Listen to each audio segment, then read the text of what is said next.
இந்த கடந்த 5-6 நாட்களாக விடுதலை சிறுத்தைகள் கட்சி தான் பேசுபொருளாகவே இருந்தது. மிக முக்கியமா திருமாவளவனோட நடவடிக்கைகள் அப்படின்றது. தமிழக வெற்றி கழகத்தோட இந்த வெற்றியை விடுதலை சிறுத்தைகள் எதிர்பார்த்ததானா? முதல்ல ஆட்சி அமைத்திருக்கிற நடிகராக இருந்து இன்று முதல்வராக பரிணாமம் அடைந்திருக்கிற நடிகர் ஜோசப் விஜய் அவர்களுக்கு விடுதலை சிறுத்தைகள் சார்பாக முதலில் எங்களது வாழ்த்துக்களை தெரிவித்துக் கொள்கிறோம். அதேபோல் எங்கள் கட்சியிலிருந்து 2 சட்டமன்ற உறுப்பினர்கள் வெற்றி பெற்று அவைக்கு வந்திருக்கிறார்கள். அவர்களுக்கும் அந்த தொகுதியுடைய வாக்களித்த மக்களுக்கும் விசிகாவில் இருக்கிற 8 தொகுதி வாக்களித்த மக்களுக்கும் மதசார்பற்ற முற்போக்கு தலைவர் முன்னாள் தளபதி ஸ்டாலின் அவர்களுக்கும் எங்கள் தலைவருக்கும் முதலில் நன்றிகளை தெரிவித்துக் கொள்கிறோம். இல்லை, இந்த வெற்றி எதிர்பார்த்ததானான்னு கேட்குறேன். எதிர்பார்க்காத ஒரு வெற்றி. நானே பல இடங்களில் பல நேர்காணல் சொல்லியிருக்கிறேன்.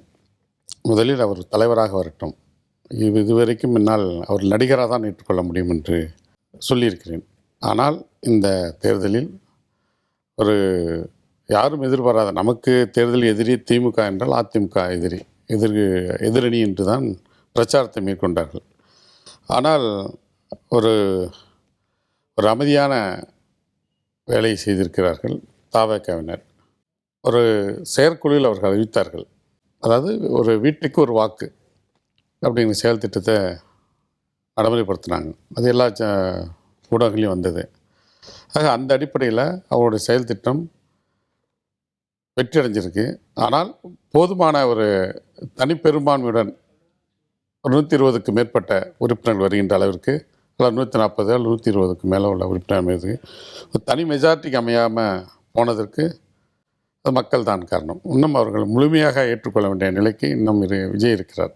அது மட்டும் தான் இந்த பார்வையில் என்னோட பார்வையிலிருந்து நான் கணிக்கிறேன். ஆக எது எப்படியோ மக்கள் வாக்களித்து விட்டால் மக்களுடைய தீர்ப்பை நாம் மதிக்க வேண்டியது ஒவ்வொரு மனிதனுடைய கடமை.